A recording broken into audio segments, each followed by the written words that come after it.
என்னை நம்பி இருக்கக்கூடாது, அவள் வாழ்க்கையை அவள் பார்த்துக்கணும் அப்படிங்கிறதுல உறுதியாக இருந்தேன். அதே மாதிரி உறுதிப்படுத்திட்டான் என் மகன். கொஞ்சம் வருஷத்துக்கு முன்னாடி எதுக்கு பொம்பளை பிள்ளை படிக்கணும், பொம்பளை பிள்ளையை உன்னை காப்பாற்றும் போது ஆம்பளை பிள்ளையை படிக்க வைடா அதான் நல்லது, ஆம்பளை பிள்ளையை பெற்றுக்கூடா அதான் நல்லது அப்படின்னு சொன்னாங்க. ஆனால் இன்றைக்கி முறியடிக்கிற மாதிரி கல்வியில் சிறந்தது தமிழ்நாடு அப்படின்னு சொல்லி நிகழ்ச்சி நடத்திருக்காங்க அரசில் வந்து.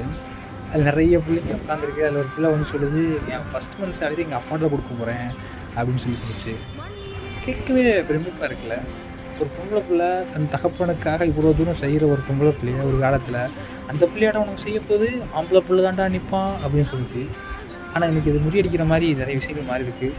அதுக்குன்னு பசங்க பார்த்துக்கலன்னு சொல்கிறேன், பசங்களும் பார்த்துக்குறாங்க. அதுக்கு இந்த அளவுக்கு அரசு உதவி பண்ணுறது அப்படின்னு நினைக்கும்போது நம்ம சந்தோஷமாக இருக்குது. நிறைய திட்டங்கள் வந்து எல்லோரும் விமர்சனம் பண்ணாங்க, காலைல சாப்பாடெலாம் எதுக்கு நாங்கள் கட்டி கொடுத்துக்குவோம் அப்படின்னு சொல்லி. அதுவே முடியாமல் நிறைய பேர் வரத்தானே செய்கிறாங்க. அவங்களுக்காகவும் தானே இந்த சாப்பாடெலாம் கொடுக்குறாங்க. ஆனால் இதை வந்து யாரும் ஏற்க மாட்டேங்கிறாங்க. திட்டத்தின் மூலியமாக நிறைய பேர் பயன்படுறாங்க அப்படிங்கிறதான் உண்மை. ஆனால் இதனால் பயன்பட்டு 4 பேர் படித்தா நல்லா இருக்கேன் அப்படின்னா அது போதும். ஃபஸ்ட்டு மந்த்து சேலரி வந்து என் கையில் இப்போ இருக்குது. அது வந்து நான் எங்கள் அப்பா கையில் கொடுக்கணும் இந்த மேடையில் அப்படின்னு ஆசைப்பட்றேன். துணை சேரும் கோடிக்கரம் பேடல் இல்லாத பொட்டை பிள்ளையை படிக்க வைக்காத, படிக்க வைக்காதான்னு சொன்னாங்க. நான் எல்லாத்தையும் மீறி என் பொண்ணு நல்லா